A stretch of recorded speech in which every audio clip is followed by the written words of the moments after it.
Me da muchísimo gusto saludarte, querido Juan José Lee, economista senior del BBVA México. ¿Cómo estás, amigo? Muy bien, muchísimas gracias, David, por la invitación nuevamente a tu programa. Oye, hay dos temas que me gustaría platicar contigo. El de las remesas, evidentemente, y esta decisión de la mayoría de los analistas de en la encuesta de Banco de México de ponerse pues, verdaderamente negativos. ¿Con cuál prefieres empezar? Pues mira, yo soy fuerte en el tema de las remesas, ese es el que analizo pues casi una vez a la Yo sé semana. que eres experto en el tema de las remesas. Si quieres nos concentramos en ese. Sí, justamente el día de hoy, como ya habíamos anticipado, las remesas, salió el dato de las remesas y bueno, como hemos anticipado, fue 5.600 millones de dólares y nuevamente volvieron a crecer. Básicamente las remesas podríamos decir que están muy volátiles, están casi jugando con nosotros, porque de los últimos 5 meses que tenemos 3 meses con decremento y 2 meses con incrementos muy fuertes. Casi podemos decir que como números pares e impares, los meses pares que hemos tenido, abril y junio, tuvieron crecimientos y muy importantes. Llegamos en junio a un máximo histórico de remesas, pero en los meses impares que hemos tenido, casi como si fuera juego, marzo, mayo y julio, hemos tenido decrementos de las remesas. O sea, casi estamos alternando un mes con crecimiento de las remesas y un mes con decremento de las remesas. Están muy volátiles las remesas actualmente. Oye, pues sí, ¿a qué se debe esta volatilidad de las remesas? Aquí yo veo que la describiste muy bien, pero ¿qué está pasando? O sea, ¿se van o tienen menos dinero, tienen más dinero? ¿Qué está pasando? El principal factor que mueve las remesas, sin duda, es la actividad económica en Estados Unidos. Y como tú has ido siguiendo muy bien las últimas semanas, los últimos datos que han arrojado en los últimos 3-4 meses de la creación de nuevos empleos en Estados Unidos, lo que llaman estos empleos no agrícolas, han sido ligeramente por debajo de lo que han previsto los economistas. Uh-huh. Es decir, si no podemos hablar de una recesión, sí podemos hablar como una desaceleración de ese ritmo, pero ya es muy evidente la desaceleración de ese ritmo. O sea, por ejemplo, en 2022 pues casi promediábamos una creación de empleo de casi 400,000, 300,000 empleos nuevos cada mes, pero en 2024, en los últimos 3-4 meses, estamos promediando 100,000, 150,000 empleos mensuales, que es su menor nivel desde hace 4 años, desde que podíamos decir que tuvimos la reapertura económica en Estados Unidos después de la pandemia, ¿no? Y este dato, si bien creo que la siguiente semana va a salir el siguiente dato, sí, pues ya es una tendencia, no es que nos vaya a sorprender de que va a haber un incremento muy grande, ¿no? Esto explica por qué ha caído las remesas de forma importante en estos meses, pero la razón de por qué ha crecido las remesas es más sorprendente, porque las remesas obedecen también al tipo de cambio, y tú sabes que en los últimos 4 meses hemos tenido fluctuaciones muy fuertes del tipo de cambio. Sí. Cuando se dan fluctuaciones muy fuertes del tipo de cambio, hay incrementos muy importantes en las remesas, ¿no? Y el mes de junio, el mes pasado, del último dato, es evidencia de eso. En el mes pasado hubo un incremento muy importante en el tipo de cambio, lo cual llevó a que las remesas llegaran a un máximo histórico. Crecieron 11%, llegaron 6.200 millones de dólares por concepto de remesas y tuvimos una depreciación del peso de 7.6% en un solo mes. Tenemos que recordar que en mayo las remesas, el tipo de cambio está alrededor de 16.50, 16.80. Sí, el día antes de las elecciones era 16.50 y él tengo como el dato muy presente por la fecha.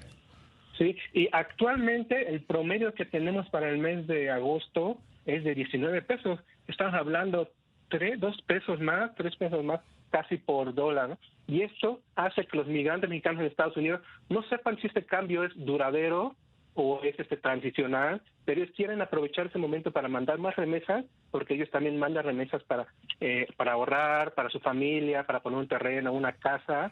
Entonces aprovechan eso porque no saben si es coyuntural o permanente, y eso hace que se genere un golpe en el flujo de remesas a México, lo cual explica la llegada de un fuerte monto de remesas en junio de 2024. El último dato que tuvimos, el de julio de 24, ya no tuvimos ese golpe muy fuerte del cambio de las remesas. De hecho, fue casi igual al que tuvimos en las remesas entre el tipo de cambio entre junio y julio, pero se vio afectado justamente por la desaceleración de la economía de Estados Unidos. Entonces tenemos los dos factores que están jugando, que interactúan para que las remesas un mes suban y otro mes bajan, ¿no?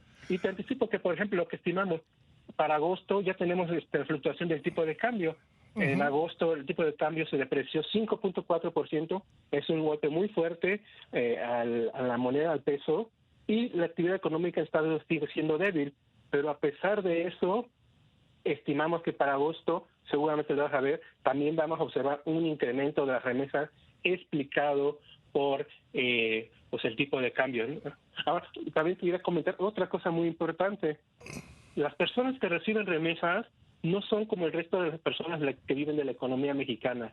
Las personas que reciben remesas están casi al día pendiente de cuál es el tipo de cambio de los pesos por dólares, ¿no? Y hay dos efectos. Este efecto coyuntural, cuando aumenta de golpe el tipo de cambio, entonces reciben mucho más remesas, y este efecto estructural del verdadero valor del tipo de cambio. Entonces, cuando se deprecia el peso, los hogares que reciben remesas, aunque reciban menos dólares, podrían en términos reales recibir mucho más pesos, dado que el tipo de cambio de peso está mucho más depreciado, ¿no? Lo cual juega como con esta interacción con la economía de forma muy complicada. Oye, más o menos, ¿cuánto manda un migrante de su ingreso normalmente y cuando hay estas variaciones hacia arriba en el tipo de cambio? Es muy difícil saber, pero estimamos que las personas migrantes que mandan remesas a México mandan alrededor de una tercera parte de su ingreso a México.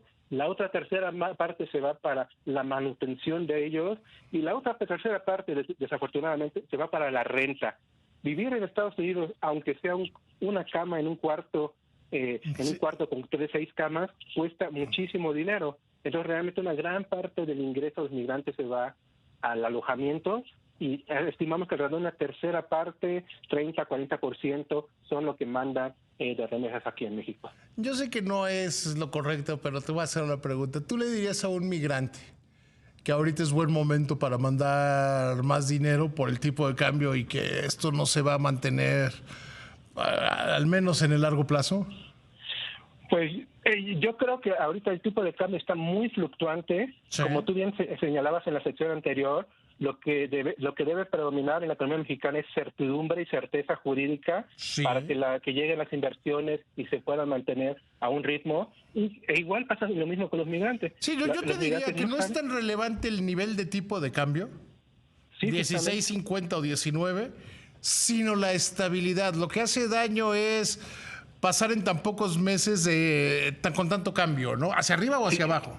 Es correcto. Entonces, justamente, es muy difícil decirle a un migrante qué va a hacer, pero ellos saben exactamente qué van a hacer. Ellos saben que si va a seguir subiendo y cada mes va a subir el tipo de cambio, van a mandar más remesas.